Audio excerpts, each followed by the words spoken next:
Hello to all on my channel. My subscribers have been asking me for quite a long time to do a review and give my opinion about the Peugeot 308 car in the T9 body. But I kindly replied to everyone that until I drive the car at least for a year, I won't make a video, as the period of ownership has been too short. Well, a year has passed, so as I promised, I'll talk about the pros, cons, flaws, electronic glitches, in short, everything. The video turned out to be long. Tea, coffee, dumplings are welcome. Let's get started. For those who don't want to watch the entire thing but are interested in a specific topic, there are time codes in the description. Feel free to skip ahead. So, where do we start? The exterior. And what is the exterior? Everyone who wanted to has already examined this car from all angles, so there isn't much to talk about here. Of course, everyone has their own taste, but it's impossible to deny that the car is at least attractive. And if you look at it objectively, both the hatchback and the station wagon are extremely successful in terms of design. That's a fact. Next, since I started talking about the body, I have a car from 2015, so meaning it's from the first years of production. What's the story with the body? For those who aren't in the know, this Peugeot has an aluminum hood, front fenders are aluminum, the trunk lid trunk bottom is plastic, the maximum weight according to the vehicle documents is 800 with some sense. In terms of paintwork, there are no issues. My color is completely original. There are minor chips, but beyond the chips nothing else has happened yet. The hood is generally covered in small chips, seems like it's German past and autobahns here under the hood. I'm talking about the cover. There is a slight puffiness of the paint. It's not yet entirely clear why that is. Not saying it's critical, but the fact is that it's there. There's also a rust inside the doors. If you dismantle the doors, then the mounts inside the doors are red for some reason. That is, corrosion has already begun. So, for everyone who's opened the doors, the next thing on the body is the fenders, or more correctly, the wheel arches. I did the sound insulation of my car and opened the plastic lockers. Generally things are good, even great I would say, but there was swelling of the paint in some places, at the spot welds. It wasn't anything serious, but I came across photos of another owner with the same model and year, and it was slightly worse there. The deterioration has started. Let's say possibly this is due to the specific instance, because for the majority of owners, there aren't any issues with the body. As for the undercarriage, everything is fine. In fact, it looks good and without problems. I think that the fact that plastic protection is installed throughout the bottom contributes to that. Given our harsh winter conditions, it certainly doesn't hurt. Some people treat the undercarriage with materials like Denitrol or its equivalents, probably a good thing.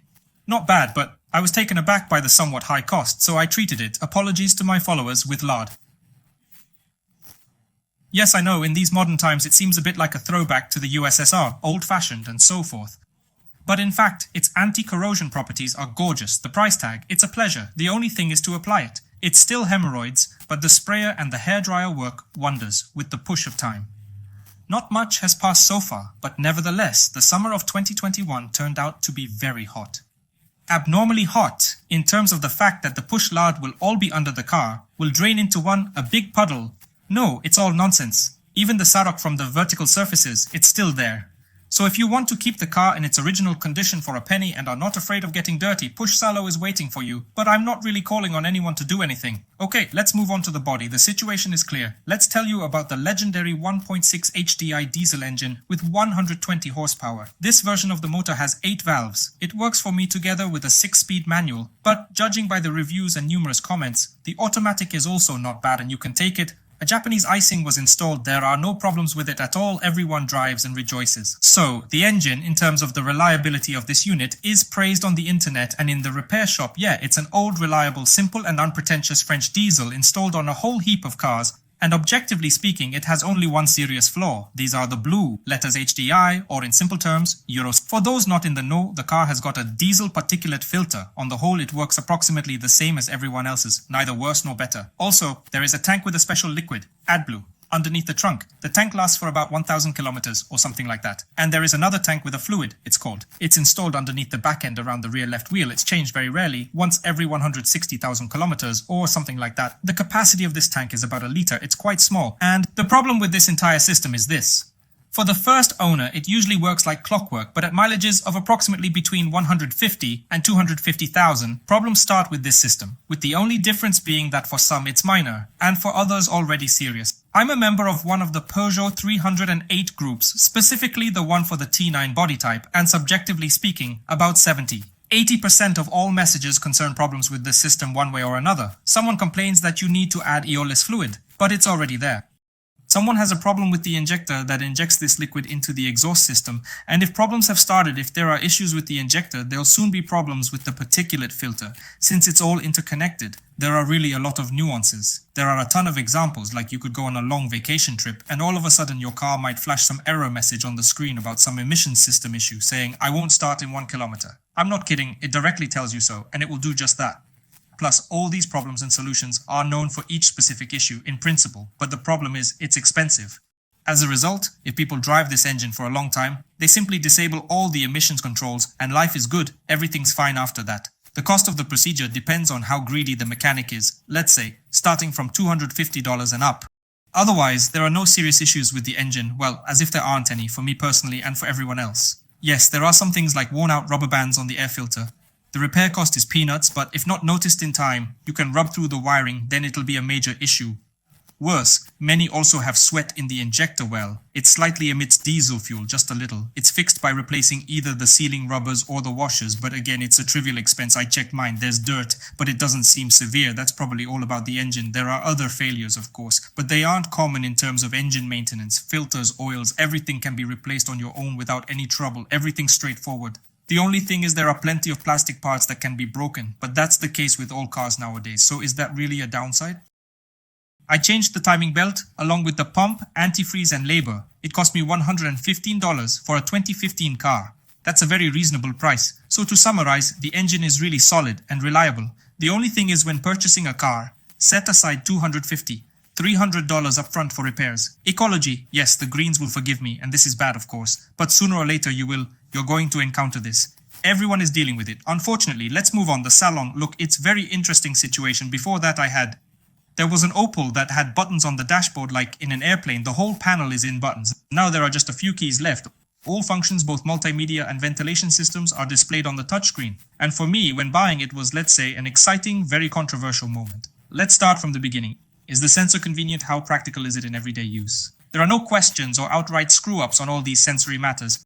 The sensor's response is far from instantaneous, but it is even. So as not to you off, the sensitivity of the sensor itself does not cause complaints. There are no false positives if you ask a question. So what is more convenient, the sensor or still the keys? The answer is clear. Touch-sensitive buttons. Yes, you can live with the sensor and you get used to it, but physical buttons would be more convenient. The funny thing is that physical buttons exist on the budget-friendly trim level, which is generally impossible to find, but they do exist. To be honest, if the climate control was made of buttons, it would simply have been perfect. But otherwise, you're constantly poking your fingers at the fan from, yes, you can, yes, you get used to it, but it's not quite right. In terms of reliability of the climate, there are no questions. Everything's clear, everything works in the cold and in the heat. The only case was this summer, when there was an abnormal heat outside, around 40 degrees. The car was parked in the sun and the air conditioner didn't turn on. As it turned out later, it was just a protection system so it wouldn't break down under extreme Russian conditions. In the sun it was, well, very hot. If it was 36 or 38 degrees in the shade, it easily reached 50. How did I cope with it? I simply parked the car in the shade. It literally worked for 20 minutes and 2-zone climate control is already in the base itself. They figured out more with the sensor. The result is a bit unusual, so don't be afraid of it. As for the interior itself, materials, parts, fit and so on, everything is more than good here. For this class of cars, the interior is just fine. There are no questions about it at all. It's beautiful, stylish and high quality. As for the space in the cabin, I'm not an advisor to you because what am I and my wife with a height of a meter hat? But seriously, then 13. We're satisfied with everything, both in the front and in the back. There's enough space for 4 people. The fifth, as they say, will be superfluous. The negatives about the cabin is that there are very few shelves, bottoms and so on. And to be precise, there are almost none. For the driver, this shelf is this, but it is very small. Even the phone hardly fits here, the armrest and its niche. But it's often inconvenient to climb here. Well, actually the pocket in the door, but it's not very large, only fits a liter, a bottle, that's all. So if you like putting everything in the corners, then that's definitely not your option. Many people, including me, put their mobile phone here. Actually, the place is comfortable, the phone doesn't get in the way. It's not visible, it's blocked by the steering wheel. My configuration included a CD player. And it turned out that was a real plus. You can attach a phone mount like this, turn on navigation or video call if you really want to. In configurations with an electric handbrake, there's another niche for little things in the tunnel. Bear this in mind. In many reviews, they emphasize that the speedometer and tachometer needles move in different directions like it's uncomfortable, you have to get used to it, maybe something's wrong with me, but I wasn't bothered by that at all. It's stylish, modern, youthful, why not? Honestly, you don't really look at the tachometer or speedometer, you're going to look at this screen where your speed is indicated, so don't worry about it at all. A small steering wheel, yes, it really is very small and it amuses everyone. But it's actually really convenient. Why don't others do the same? I don't understand. When you get behind the wheel of another car after this one, you feel like you're behind the wheel of a bus. The fact that the steering wheel is small and that it's below the dashboard, that's a great idea. Great execution. Everything is cool. Everything is very convenient. And as a bonus, a huge refrigerated glove box, a small thing, but nice. And honestly speaking, the standard car audio system, it's really for an amateur, clearly for an amateur. I replaced it. There's a video about it on the channel. If you're interested in doing noise insulation, take a look. For the most part, it won't bother anyone, and for many, it's fine. I don't know if you're aware or not, but on this Peugeot model, panoramic glazing is widely loved. In other words, the probability of finding a 308 Peugeot with a panorama is much higher than without one. Many are afraid of it, like, well, the glass is fragile. There is such a thing, and it's factual, probably yes. Although, so that you understand, the glass there is special. Tempered, strong, but it is still glass how it operates. See, purely for the driver, the panorama is not cold, not hot. You look at the road, not the ceiling. For your passengers, especially for the rear ones, well, I'll tell you, the view opens up incredibly. Ultimately, it is very pleasant to sit in the back. You simply want to sit and ride. Honestly, the whole point of the panorama is for the comfort of the backseat passengers, because without the panorama, the car instantly feels 2 classes lower. Yes, of course, there are limitations. For instance, in sunny weather, you have to pull the curtain or else you feel like you're driving in a greenhouse, but the curtain completely solves this. In rainy or cloudy weather, it's just super cool. Besides, I'm from Belarus and we don't get that many sunny days in a year, so the panorama will probably be open most of the time. Ultimately, the panorama doesn't make sense for the driver at all, but for the passengers, especially those in the back, it's a completely different level. Of course, you have to be okay with the constant thought that it's made of glass and a falling icicle, hail, or a drunk neighbor might suddenly throw something at it from above. Now, let's talk about the trunk. It's just enormous in size. Both in length and width, the trunk is gigantic, and there are buttons too. With one click, all seats fold down, and you can load up as much as you want. In short, it's a proper wagon, plus there's a bonus. There's also a small underfloor storage space where the spare wheel and some knickknacks are kept. I've improved on this concept, I've thought some more. Of course, the video is on my channel and now I have yet another small trunk under the floor. Yes, considering the liner is plastic, you can't put anything heavy in there, but I don't need to. I keep gloves, fire extinguisher, a cable and a first aid kit. All of these fit nicely in there. It's really a convenient thing. Suspension. The mechanism is simply, there's McPherson at the front and a beam at the back, a classic design, but surprisingly Peugeot's engineers managed to achieve very decent handling. Frankly speaking, it's splendid by the standards for such a simple suspension design. I hadn't tried it myself yet and didn't understand what could be so particular about this car, and no, it really does steer very well, considering that the maximum weight for a wagon is just 1,800 kilograms. But of course, it can't be that rosy. For the sake of handling, I had to sacrifice the clearance of the car. It's here, it's just very small. That's a village road, by the way. It's a great village road. That's the maximum. What the 308 is capable of. And even then, even on such a road here and there, you will cling to the bottom. The previous owner broke 2 front lockers. Here is the car. It stands on a flat field with neat grass clippings. Well, you get the idea. It's only asphalt to my grandmother in the village, only in Solnechnaya. The weather and also on the asphalt fishing mushrooms. Forget it right away and you think that's it. Unfortunately, no. Given the suspension settings, it has a kind of stiffness. On a normal city road, it is quite soft and comfortable, but as soon as you jump into a pit and the suspension breaks through the body, I understand that on any car, if you fly into a pit, the impact will be strong, but in 308, the energy capacity of the suspension itself is very small. Where I drove on an old Opel with an unpleasant blow, in Peugeot there will be a blow to the body. Next, I don't know if it has anything to do with it or not, but for some reason people's springs burst quite often. I can't say that the phenomenon is massive, but in general it is not uncommon. Also from the negative. With age, the rear beam begins to creak like the old one cart. Some have more, some have less. And the thing, if I understand correctly, that the beam itself is made, let's say, multi-layered, not a stupid pipe and 2 sealant blocks. The pipe is, so to say, there are 2 silent blocks in the pipe. And over time, the metal rubs against the metal and makes a nasty sound on the bumps. Garage mechanics can fix this issue easily, so it's not all that bad. The suspension is debatable. Again, everything's fixable. For example, I installed different springs and spacers in the back. Now I have an average suspension. Not too high, not too low. Yes, the handling's slightly different, but nothing critical. If you drive by the rules, you'll get 120, maybe more. But if you like to floor it 150 and up, which unfortunately quite a few people do, then that's your prerogative.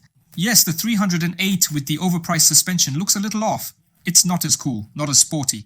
For some people that's critical, but for me it's critical when I put my wife and kid in the car and it bottoms out. So, to repeat, the suspension in the Peugeot is controversial and it's not for everyone. Another negative is the rear cylinder block on the front arm. What's the issue? On the whole, it's not a big deal. The only thing is that it wears out faster than the front one. The front one lasts a very long time and doesn't cause any headaches, whereas the rear one flies out roughly twice as fast. About twice as fast. No major troubles though. I have a video on my channel where I changed it myself almost single-handedly. What do you imply by it crashes often? I can't provide an exact number as I don't have direct statistics. But after reading, the forums provide a rough estimation. I repeat, a rough estimation is that it's between 30 to 80,000. With the stipulation that the silent block is not original.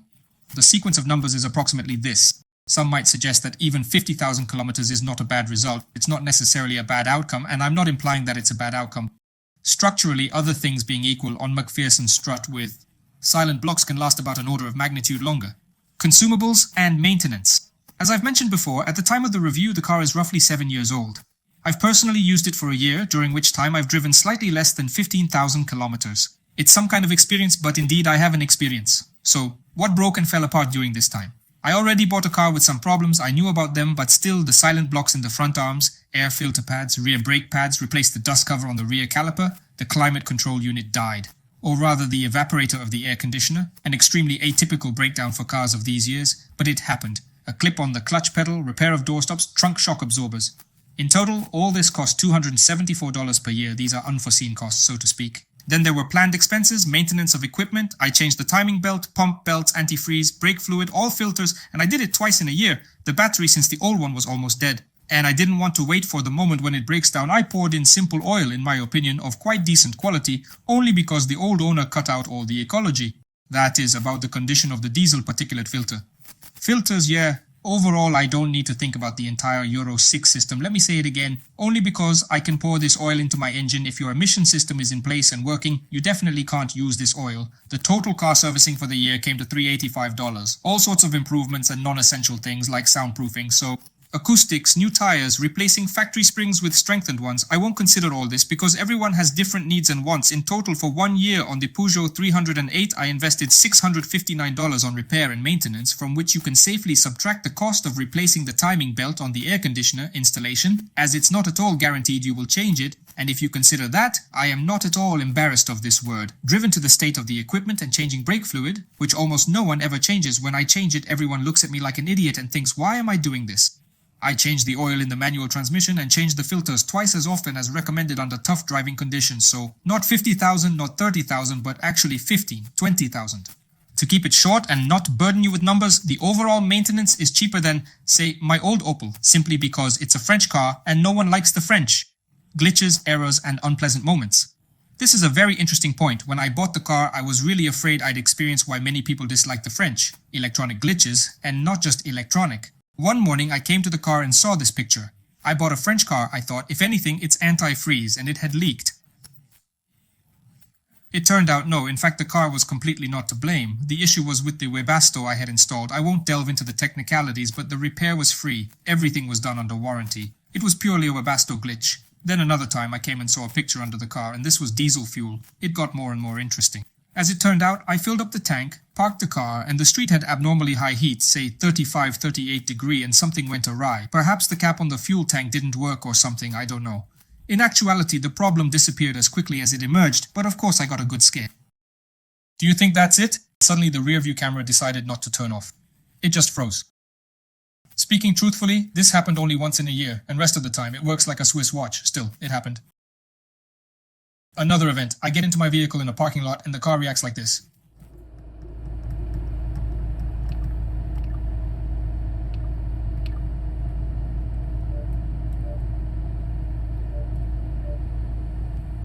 Okay, for those who don't understand, the car dialed 10 million numbers on its own. It froze, the music won't play, the ignition is dead, multimedia doesn't switch on. No matter what I tried, nothing appeared to help. It was just like that for about a minute, then it hung up. Well, it seems it talked too much and just returned back to normal as if nothing happened. You'd think that's it, but no. Once I was driving in the rain and the car tells me that my tow bar is broken, take me into repair. Great, I thought, I'm doomed. Problem is not with 308, it's because it's French. Just kidding, the problem is with the shoddy installment of the tow bar by people after I bought the car. And as experience has shown, the problem can be widespread, depending on who installed the tow bar for you. Naturally, there's a video on my channel where I discuss how all of this gets resolved, and it's not as frightful as it seems. Another common issue is the incorrect drainage of the front doors. The holes in it do not have the lowest point, so there's always water in the door after it rains. Many people make a hole nearby, lower down, so the water can drain out freely. I, to be honest, also wanted to do this, but when I opened the doors to install sound insulation, I didn't see any problems down there at all. No signs of water, no corrosion, nothing. So I chose not to drill anything. We'll wait and see. Another prevalent problem on the 1.6 120 horsepower engines are oil leaks in the wells where the injectors are installed. Perhaps it's worth summarizing my brief tale. You know, it's quite hard to come to an objective conclusion when you drive the car yourself, because emotions start to get involved, but let me try. Do I recommend this car? And if not, why not? Look, this is what I've learned after a year of use. The weakest link in this car, and there are two of them, is the Euro 6. This very environmental friendliness is likely to touch you, and you need to be ready to do something with it, either repair or cut out. Just take this as a fact. The second serious flaw is the suspension. Yes, I know I literally praised it, how it drives, handles well, but the clearance is just a nightmare. If you don't leave the city limits, you're fine, the roads are good, and in winter they clean the underpasses in your area every day. So there are no questions. You might not realize that something's wrong with the clearance. Well, if you leave the city, if you drive off the highway, then, as I said earlier, plus, if you use the station wagon as a wagon, forgive my French, then it's extremely unpleasant to load the car even a little and scrape the bottom. About speed bumps, anything is doable. Spacers, springs, larger wheels, let's say 17 inches are quite good. 17-inch spacers are even 2 centimeters and almost... It's a regular car, but not everyone wants to buy a car, only to immediately get into the suspension and start fidgeting. Otherwise, objectively, everything in the car is balanced very well. Yes, there are some points that I mentioned above, like there's nowhere to put things in the cabin or the mediocre speakers in most trim levels, but let's be honest, for $12,000, what can you buy for that year? This interior, this luxury inside, because the trim levels usually are either average or rich, and there's practically everything you need for a C-Class, plus a bonus good body in terms of corrosion resistance, plus, and I'm not afraid to say it, a very reliable engine if we're talking about the 1.6-litre diesel. Yes, they also break down, but sometimes Toyotas also break down. Yes, Peugeots also have nozzles and a turbine, but all this costs a fair amount of money by today's standards and gets quite good mileage with proper maintenance. So, in my personal opinion, this car may be viewed as a suitable urban family station wagon, keeping in mind the two drawbacks I mentioned earlier.